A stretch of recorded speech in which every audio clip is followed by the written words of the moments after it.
बोलो जयकारा बोल मेरे श्री गुरु महाराज की जय। सभी गुरुमुख प्रेमियों से सप्रेम जय सच्चिदानंद।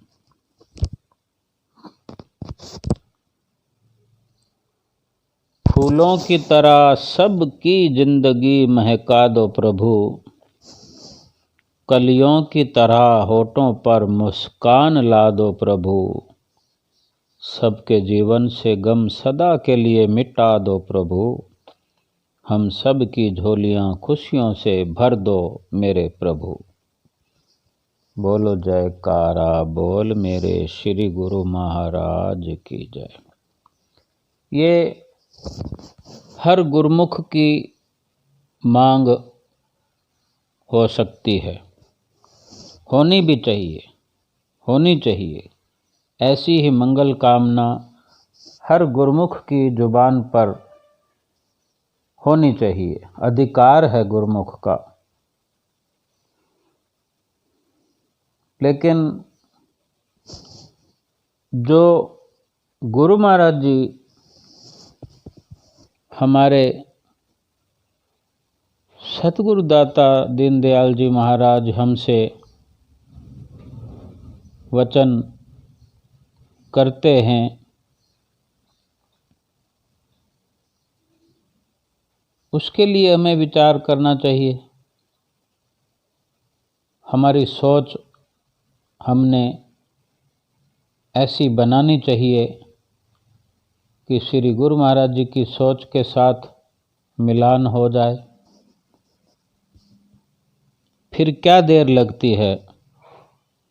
जो हमारी ये कामना है कि हम भक्ति से झोली भरना चाहें, अपने जीवन को महकाना चाहें, अपने गमों को मिटाना चाहें, फिर तो ये विचार करने की ज़रूरत ही नहीं है, क्योंकि श्री गुरु महाराज जी तो अंतर्यामी हैं।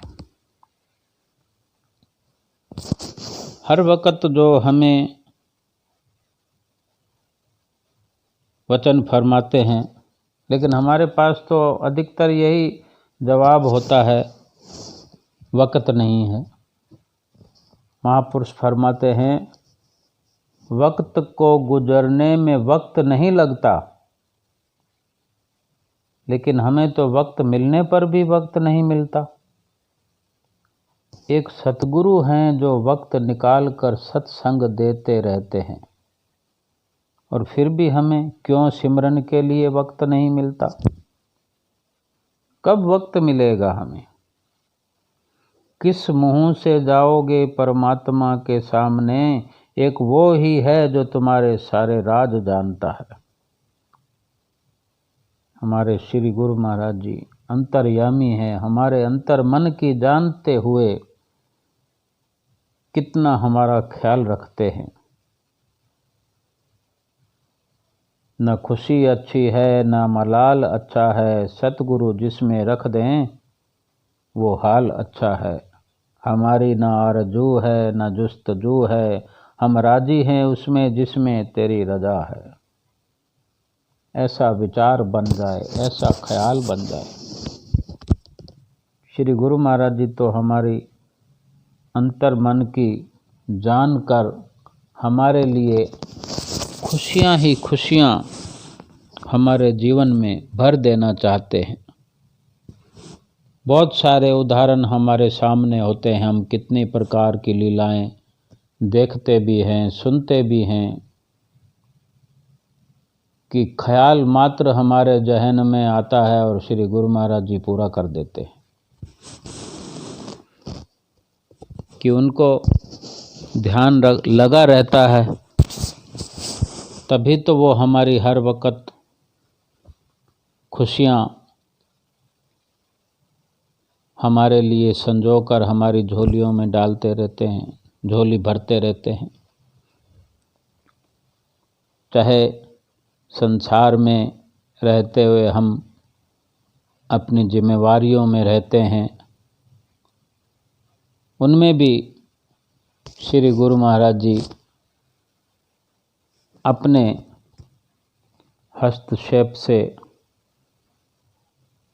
अपनी मौज में आकर हमारे लिए क्या ठीक है क्या गलत है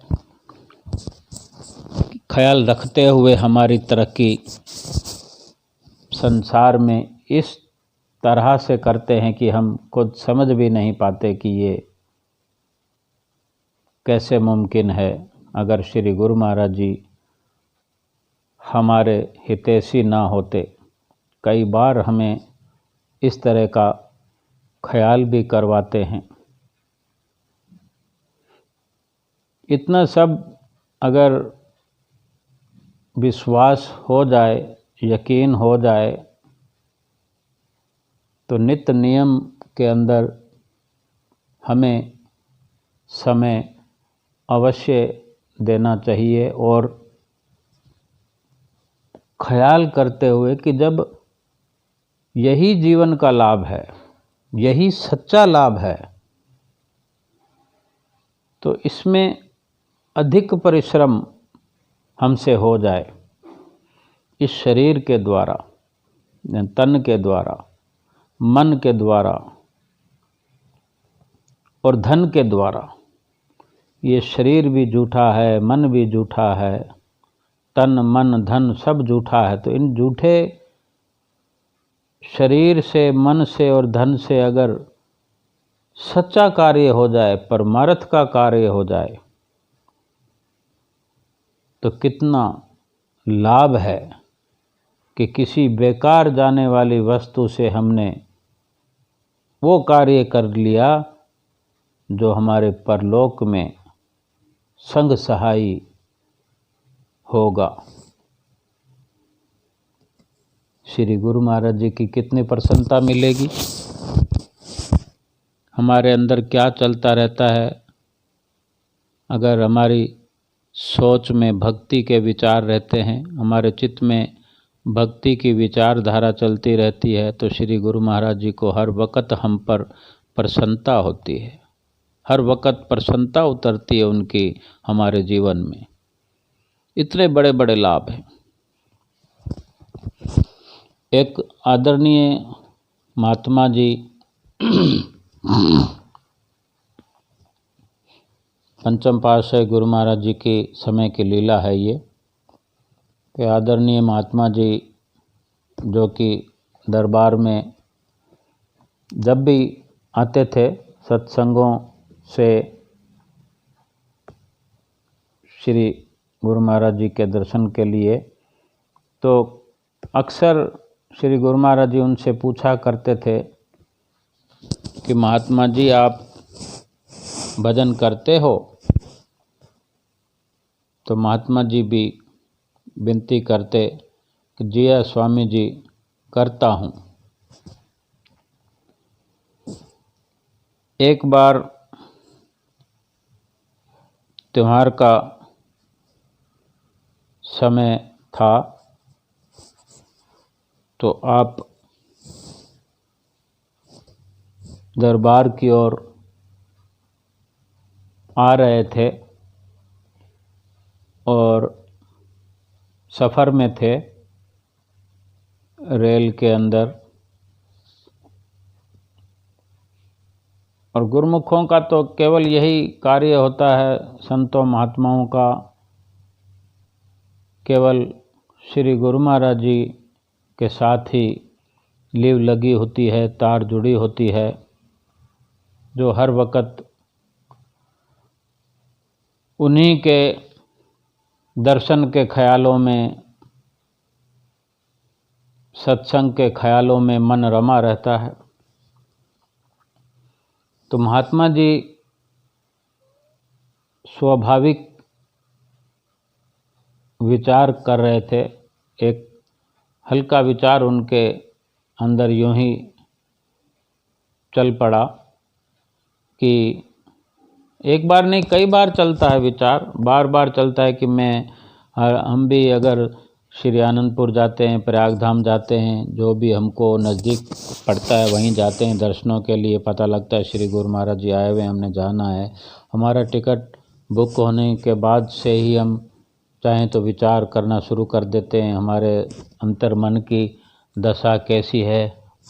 तो हम सोचते हैं कि हम मत्था टेकने जाएंगे, कैसे मत्था टेकने जाएंगे, लाइनें लगी होंगी, दर्शन हाल खुले होंगे, हमारा कैसे नंबर आएगा। हम जब श्री गुरु महाराज जी के नज़दीक पहुंचेंगे, सामने जाकर खड़े होंगे तो क्या श्री गुरु महाराज जी हमारा नाम पूछेंगे, क्या हम कुछ बोल पाएंगे, हम कुछ विनती कर पाएंगे श्री गुरु महाराज जी से। उस वक़्त का क्या नज़ारा होगा कि हमारा ध्यान कहाँ होगा।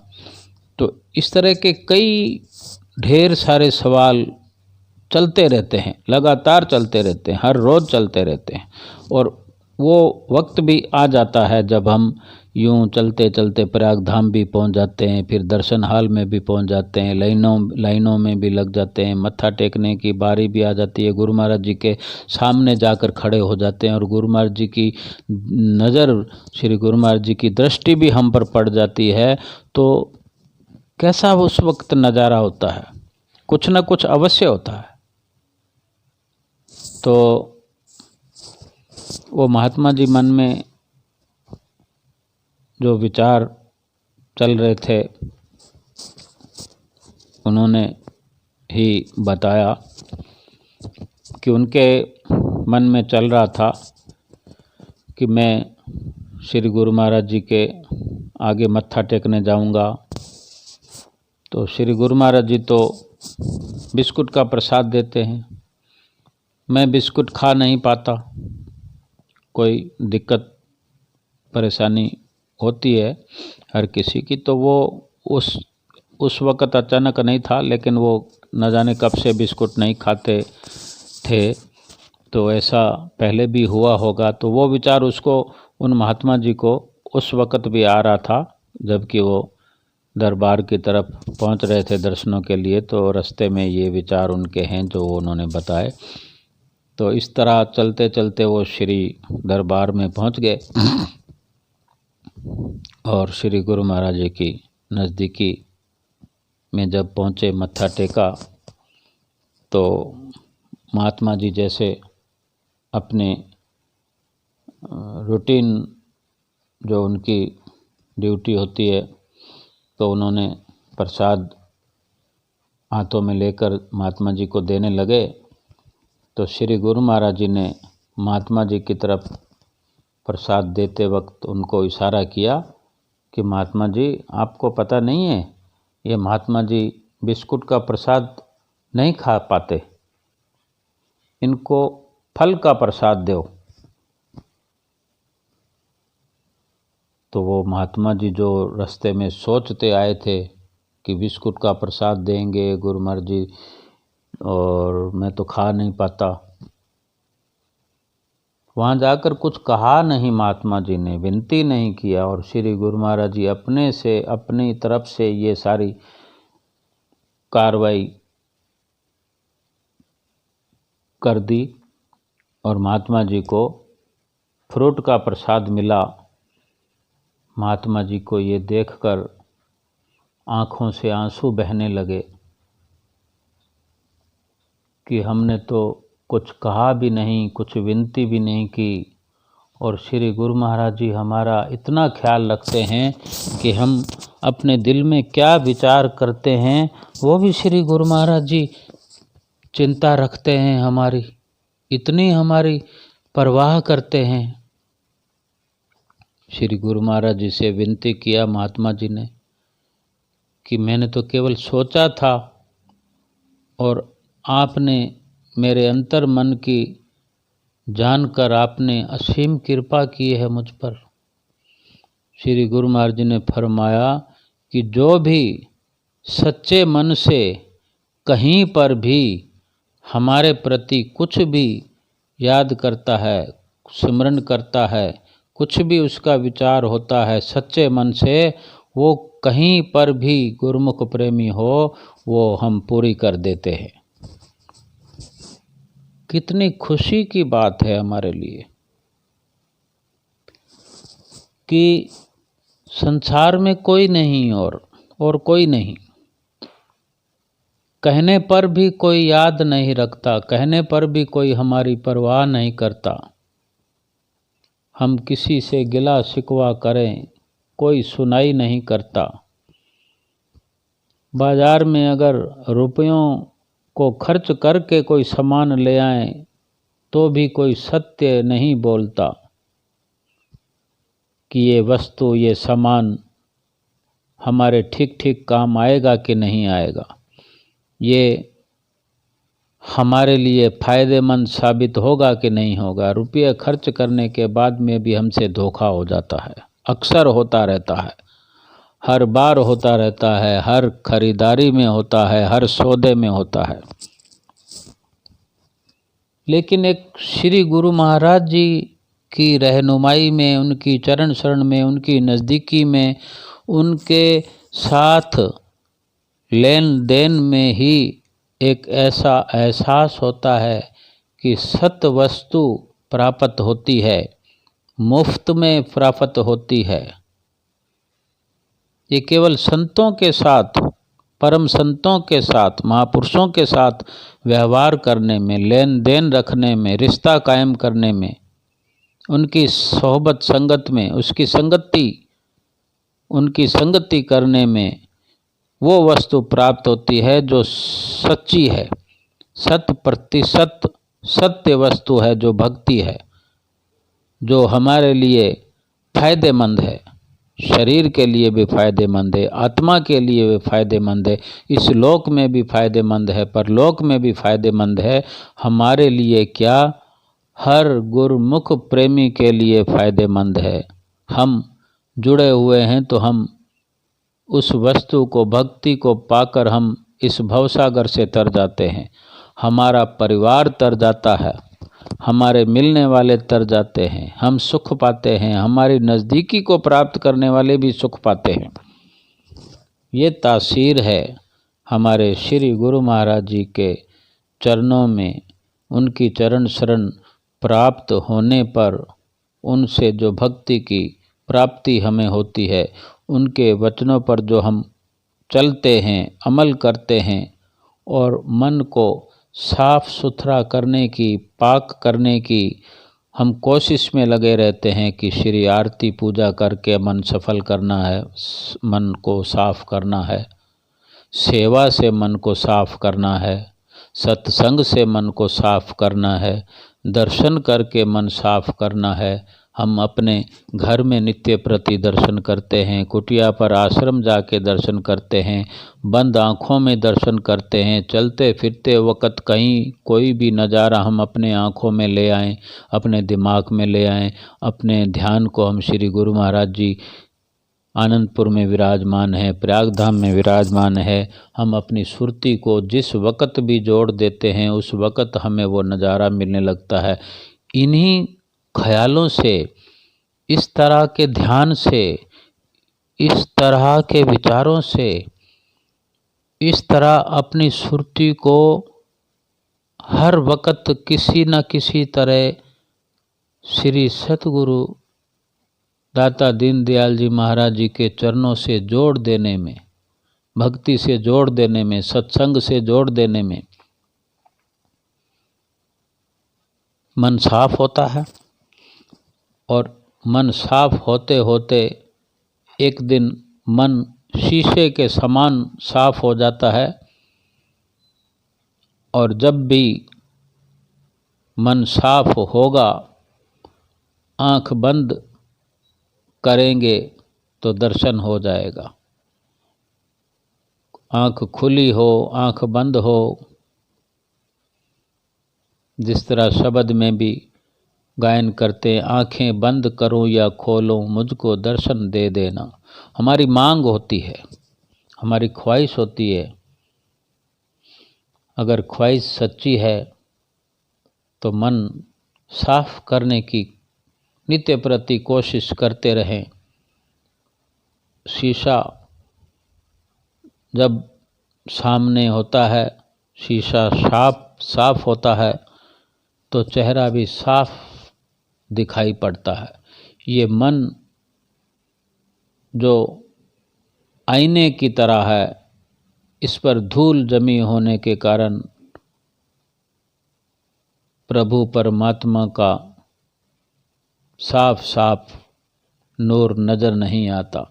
जिस दिन शीशा साफ हो जाएगा, अपने आप अपने इष्ट प्रभु परमात्मा का साफ साफ चेहरा दिख पड़ेगा और इस मनुष्य जन्म में आने का हमारा लक्ष्य पूरा हो जाएगा। बोलो जयकारा बोल मेरे श्री गुरु महाराज की जय।